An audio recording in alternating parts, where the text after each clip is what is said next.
Dad, what are you doing? Oh, I'm getting hyped up for my next LEGO video. You want to help me? Not if I have to climb on the play structure and act like a turkey. Okay, suit yourself.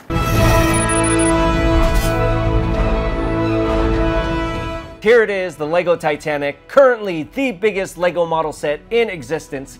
I say model set because there is another set, the LEGO World Map, which technically has more pieces. I think it has over 11,000 pieces, but they are only little studs. I think we can all agree that that set is not really a model, it's more of a mosaic art piece. So this one is gonna hold the crown for now. It beat out the LEGO Colosseum, which came out last year, but I am really excited for this set, not only because I'm a big LEGO fan, but I am also a big Titanic fan as well. I actually performed in a production of Titanic the musical, and if you guys want to hear some music from that after this video, head over to my other channel, DT Sings. I just recorded a song from the show, so make sure to check it out. So this is set 10294. It's got 9,090 pieces, and it's recommended for ages 18 and up. As you can see, it comes in this very large and heavy box. Here we have a look at the Titanic right here on the front. It looks like it's 44 centimeters or 17.5 inches tall, 135 centimeters or 53 inches long. And then here on the back, we get a look at the other side. It looks like it comes with a nice nameplate. We can actually open up the Titanic and see some of the cross sections of the cabins and the different floors. On the top of the box, we've got Le Titanic. And then we have this little crane here, which they show as actual size to give you some sense of scale. That crane is right here on the bow of the ship. So I know quite a bit of the Titanic's history, and I'll be sharing with you guys some fun facts throughout this video. Let's unbox the Titanic. I have a feeling there's gonna be a lot of boxes within this big box. And I was right. So we've got 3 big black boxes inside this bigger box. It looks like box number 1 is gonna be the bow or the front of the ship. Box number 2 is gonna be the middle of the ship, and box number 3 is gonna be the stern or the rear of the ship. And I believe you can build these boxes in any order you want. And if you put all the boxes together, you get the full ship. So in typical Evantubehd fashion, before we start building this thing, let's go ahead and open these boxes up and show you guys all the pieces. Starting with box number 1, try and keep them all in some kind of order. We got a bag 10, bag 2.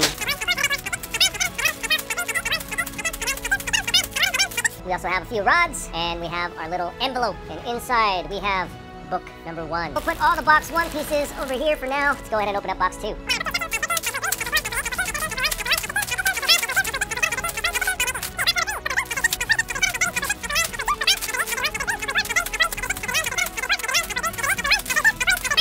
And then we also have 1 longer white rod. All right, guys, so here it is. 46 numbered bags. I always like to take everything out and kind of get an overview and know what I'm getting myself into before I start building. It doesn't look too bad. No, what am I saying? It looks bad. This is gonna take a while. I think everyone's busy right now, so it's gonna be me for now. Hopefully I get the family in here to help me out a little bit. Let's not waste any more time. Let's build the Titanic.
Okay, here it is, the completed LEGO Titanic. So let's take a look at this beast of a set. So although the number of bags seem to never end, this build wasn't all that bad. Everything is broken up into sections, so you pretty much know exactly what you're building each step of the way. There were some unavoidable repetitive moments, but that was pretty much a given based on the size and design of this thing. We'll get more into that in a bit, but let me just say that just like the actual Titanic, this thing is an engineering marvel. I really love the overall look of the model and how well it closely represents the actual ship. So starting off on the bottom, we have these 2x6 plates which create a very smooth and streamlined hull. I was really impressed with how they accomplished all the curved areas and unique angles, and if you're looking at this thing from a distance, you may not realize that you're looking at something that was created with thousands of Lego pieces. There are a few areas where the lines break up a bit, but I'm sure the designers did their best at creating something as seamless as possible. Moving up, we have this black section where we have all these little portholes, and this was one of those repetitive building moments with each one of these double portholes consisting of 4 smaller pieces. And since this set is pretty symmetrical, chances were very high that whatever you had to build for one side of the set, you had to build for the other side as well. We've got a row of larger portholes right above that in white, followed by some rectangular windows on the next deck up. This was probably the part of the build I dreaded the most. 1x1 square pieces are probably my least favorite bricks to work with, mainly because they're tiny and they can be difficult to line up perfectly.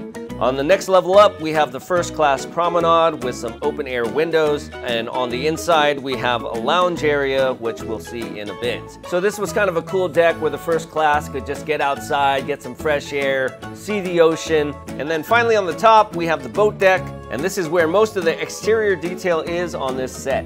So we've got the 4 big funnels on top, and as I mentioned during the time lapse, only the first 3 were actually functioning and connected to the furnaces down beneath.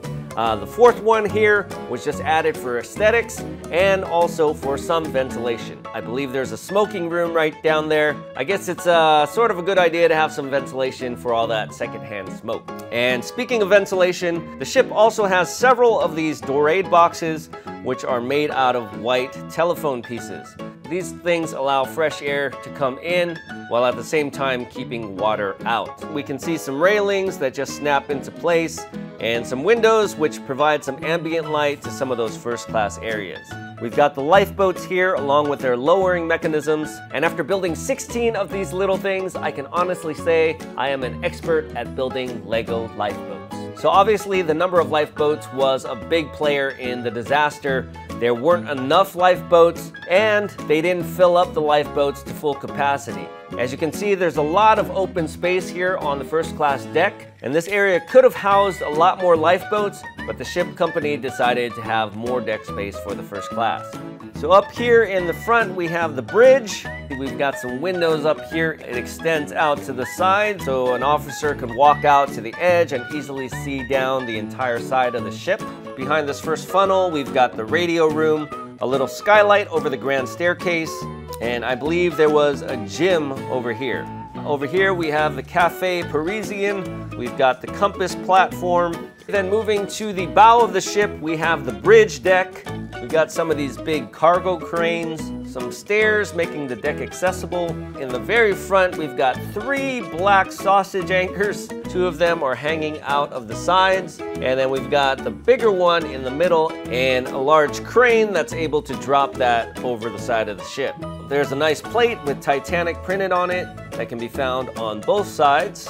And there's also a little British flag on the tip of both the bow and the stern. And these flags are just printed sheets of thin vinyl that attach on these little fencing swords. So the ship has 2 large masts with these string pieces kind of connecting them together. The one in the front has a little crow's nest for the lookouts. We also have an American flag flying high on this one. And it was brought to my attention that there were only 46 stars on the US flag at that time. And now we are heading down to the stern of the ship where we find the poop deck. We have some more of these giant cargo cranes, more dorade boxes, and additional benches. And because the third class didn't have their own promenade deck, this area sort of served as their little outdoor hangout. So this big white platform right here is called the docking bridge. It was used to assist in the docking of the ship. There is a little mechanism right here, which allows you to adjust the tension of this stay. You can have it really tight, or you can have it droop a little bit. And if you know your history or you've seen the movie, you'll know that the poop deck was the last part of the ship to submerge. So as we go over the ship, the last part of the exterior is this little movable rudder, which can rotate about 180 degrees. There are also 3 movable propellers. There's also a little wedge piece right at the rear, which says Titanic Liverpool, which is where the ship was registered. So that was a look at the exterior of this set, but one of the coolest things about this model is that you can actually separate it and open it up. The first thing we have to do is remove this line that connects the masts. If you look closely, there are 2 little hidden sections that have Technic axles on them. One of them is right here, one of them is right here. And once you remove these pins, you're able to separate the ship just like this. This part also separates like that. So here we have a nice view of the cross section of the ship. So even though the set separates into 3 sections, you actually build the set in about 6 sections. But once everything is put together, those other sections are almost impossible to get to. But what we can see is pretty cool. The first section divides right behind the first funnel. From inside, we can see the grand staircase, the first class lounge, some first and second class staterooms. They even included the swimming pool here on F deck. We can actually see half of it on one section of the ship, and if we look at the other section, we see the other half. And I read it costs 1 shilling to use the pool, and that men and women were not permitted to swim together. On the very bottom, we get a look at the boiler room. There's some nice transparent orange bricks in there to kind of give it that fiery look. On the other side of the boiler room, we've got some stairs or ladders, and then the little platforms where people could walk around. And then over here on the back side, we can see the engine room. We've got these reciprocating engines right here that move when you turn the screws. And you can actually remove the engines for a closer look. And when you want to put them back, you just slide it in like that. There is a cool little engine that you put together during part of the build, but it is down there in a part of the ship that we can no longer see or access. Even though it does connect to the center propeller, there is no way to actually move it other than with your finger. And if you look down the other side right here, you can see the hollowness of this ship. A lot of this area would be occupied by the numerous boilers that are needed to power the ship, but here it looks like it's just used for cargo. All the different decks were just a layering of pieces, one on top of the other. A little tedious with some of these 1x1 tiles. I think the overall effect was pretty cool, where you can see inside some of the staterooms that are divided by these car doors.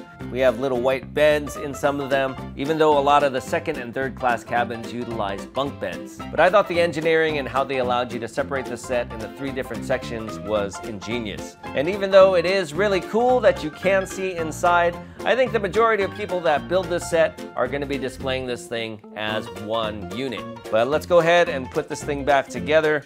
So the 2 pieces just connect like that. These 2 little rods are identical build, so they're interchangeable. Stick this one in here like that, locking this together, and then we'll connect this part like so. Slide in this one, locks the whole thing together. Let's go ahead and connect the mast back together. And to finish off the review, let's talk about these little stands down here. We have 6 of them. They are all colored brown to give us that wooden antique look. Each of them plugs into a designated hole on the bottom of the ship that is clearly marked, so you don't have to worry about kind of figuring out the spacing of these guys. Everything connects very solidly. You can remove them in case you wanted to take the boat out on the lake. However, I wouldn't recommend it. Considering all the plastic in this set, it'll probably float. However, I can't see this thing staying upright with most of the weight being on the upper portion of it. And if you're at home and you can't get to the gym, you can do some curls with it, maybe some overhead pressing, and get in a decent workout. And one last thing is the little nameplate down there. very simple in build and design, with Titanic being spelled out here using the keys from the LEGO typewriter. Definitely a nice way to finish off the display. Okay guys, so there you have it. That was the LEGO Titanic, the biggest LEGO model set to date. I'm really looking forward to seeing what LEGO comes out with to top this guy. I know there are some big Star Wars sets coming out. Obviously, I like this set a lot. I would recommend it to anybody looking for a large, challenging set who also has a big shelf to put it on. As always, let me know what you guys think in the comment section down below.